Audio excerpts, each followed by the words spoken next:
မင်္ဂလာပါသီရိပါဒီနေ့ကတော့မျက်နှာကိုအစိုက်ကူတာမယ်နေ့ဖြစ်ပါတယ်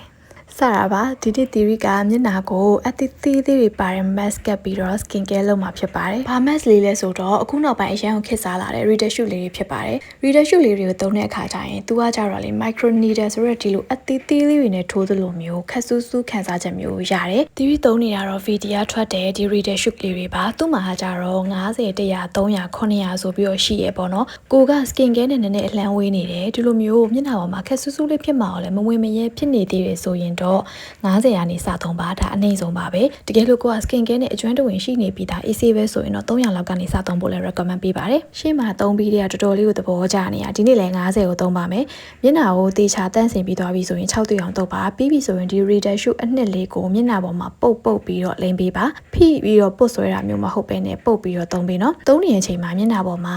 အဲ့နဲ့အဲ့လိုထိုးလိုက်သလိုမျိုးပေါ့နော်ခက်ဆူးဆူးနဲ့ရှင်းတိန်တိန်လေးဖြစ်လာလိမ့်မယ်ဘာမှကြောက်စရာမလိုပါဘူးပြီးရင်တော့ step 2ဖြစ်တဲ့ mask ကိုကတ်ပါမယ် mask ကိုကတ်တဲ့အခါမှာ10မိနစ်15မိနစ်မိနစ်20ပေါ့နော်ဒီပြီးတော့မိနစ်20လောက်ထားတယ်အနည်းဆုံးတော့10မိနစ်လောက်ထားပြီးပေါ့နော်အများဆုံးမိနစ်20လောက်ထိထားပေးရင်တော့လုံလောက်ပါတယ် mask ကိုခွာပြီးရင်တော့မျက်နှာကိုရေပြန်ဆေးချစရာမလိုပါဘူး moisturizer ဆက်သုံးပေးလိုက်ရုံပါပဲဒီ reader shoot လေးတွေကတေချာသုံးပေးမယ်ဆိုရင်ဝက်ချန်ချောင်းဖြစ်တဲ့အမာရွတ်တွေကိုတတ်တာစေတယ်ချွေးပေါက်ကျင်းနေရာတွေကိုကျင်းစေတယ်ပြီးတော့လို့ရှိရင်လေချွေးပေါက်တွေပိတ်ပြီးတော့မျက်နှာအဲ့လိုအညစ်အကြေးတွေနဲ့ပေါ့နော်ညစ်ညစ်နွမ်းနွမ်းကြီးဖြစ်နေရမျိုးတွေဆိုရင်သူက dead cell တွေကိုဖယ်ရှားပေးပြီးမျက်နှာကိုကြီးကြီးဆိုးဆိုးလေးဖြစ်စေတယ်အဓိကကျတော့အသားရည်ကိုကလေ glow glass skin လေးဖြစ်ချင်တယ်ဆိုလို့ရှိရင်ဒီ reader shoot လေးတွေကိုလည်းတစ်ပတ်မှာတစ်ချိန်ဒါမှမဟုတ်2ချိန်လောက်တော့သုံးပေးတဲ့နဲ့အခုမှစသုံးမဲ့သူတွေဆိုရင်တော့90တို့100တို့ကနေဖြည်းဖြည်းချင်းစသုံးပါလုံးဝ skin care specialist ဖြစ်နေပြီဆိုရင်တော့900တို့900တို့သုံးပါနော်ကျေးဇူးပါတတာ